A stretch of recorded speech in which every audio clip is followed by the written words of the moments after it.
Guys, we're reviewing the Aztec software interdisciplinary study material. We were discussing essay writing and the three main parts of essays, which are the introduction, the body or core, and the conclusion. So we have um, also, there are five ways of organizing your body paragraphs, such as chronological or time order, spatial or space order, order of cause and effect relationships, um, four order of importance, and five order of comparison or contrast. So, chronological is when things happened or in what sequence or the sequence of events. Um, and spatial is where things happened. Three is order of cause and effect, which may or may not overlap with chronological. Um, and these are just cause and effect, effects on the reaction to causes. Um, Next, order of importance, stating most important to least.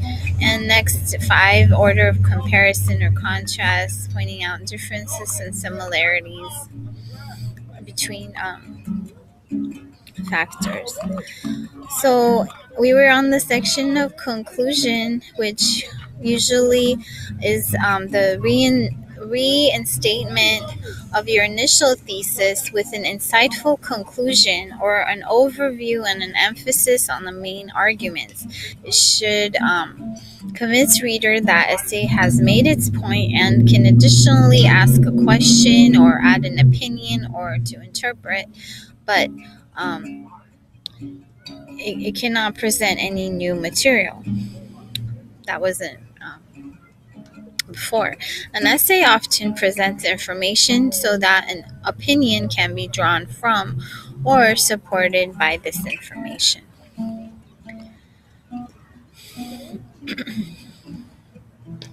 Note, when organizing material in sequence, you should start with the general and go to the specific. Go from specific these are different ways you can organize material. You can also go from specific and go to general, conversely, or you can begin with current and go fill in the background information. You can begin with the past and lead up to the present, conversely, or you can give the result of an action and explain how you achieved it. So those are five ways of organizing material in sequences.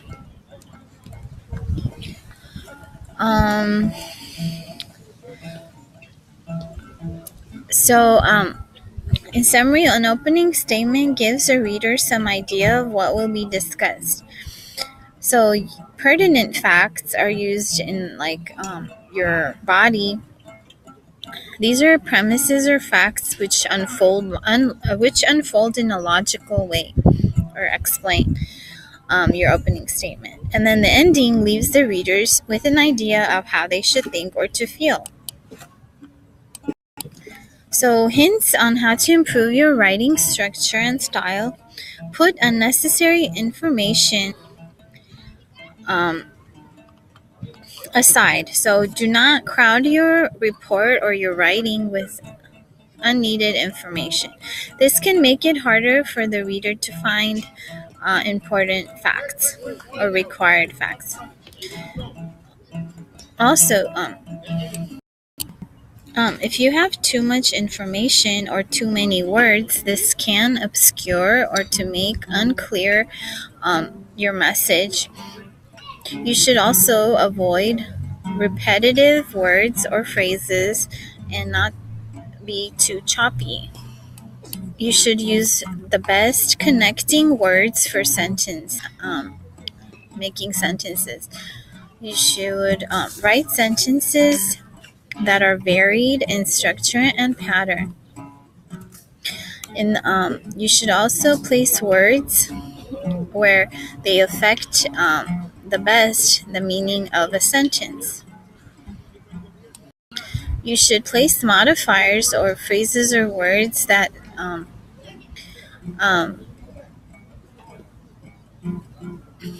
as close to what they modify as possible. If you misplace modifiers, this can cause confusion and create inaccurate statements. So modifiers modify adjectives and adverbs. Or wait, they are they modify nouns and adjectives and adverbs. So they are adjectives and adverbs. So changing the location of the word can change the meaning of the whole sentence.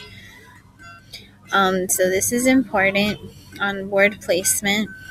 Also try using active voice because when you have active voice, the subject does the action.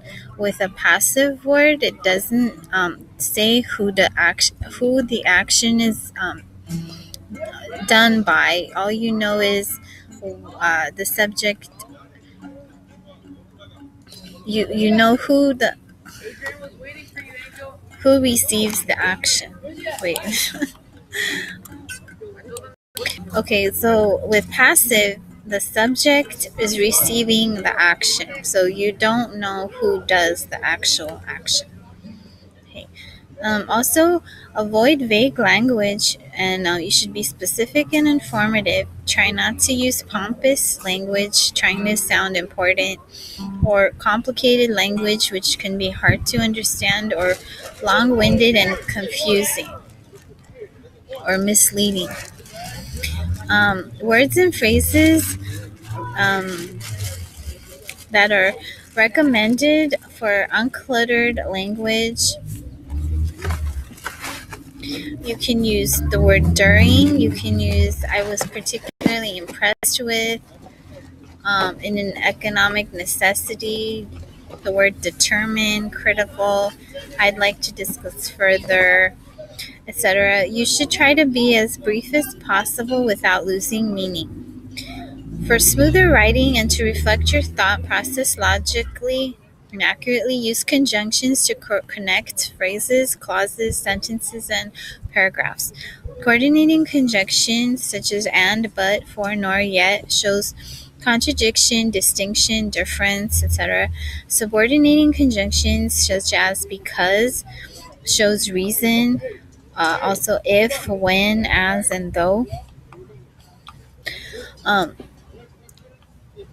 Conjunctive adverbs are, however, therefore, which shows cause and effect. Also, meanwhile, nevertheless, despite, regardless of the fact, unfortunately, consequently, these are all conjunctive adverbs.